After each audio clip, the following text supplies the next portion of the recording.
নাঙ্গলকোটে নিখোঁজের 5 দিন পর অটোরিকশা চালকের অর্ধগলিত লাশ উদ্ধার।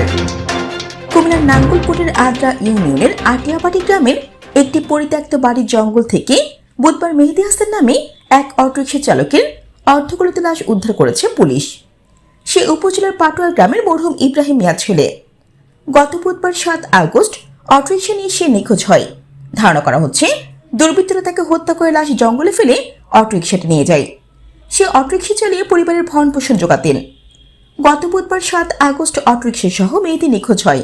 খোঁজ না পেয়ে পরের দিন 8 আগস্ট তার মা কুসুম বেগম নাঙ্গলকোট থানায় নিখোঁজের সাধারণ ডায়েরি করেন। পুলিশ ব্যাটারি চালিত অটোরিকশার চাবি এবং পরিধেয় বস্ত্র উদ্ধার করেছেন। স্থানীয় এলাকাবাসী একটি অটোরিকশা চালক ছেলেটিকে যারা এমন নির্মমভাবে হত্যা করেছে অবিলম্বে তাদের চিহ্নিত করে আইনের আওতায় এনে শাস্তির দাবি জানান।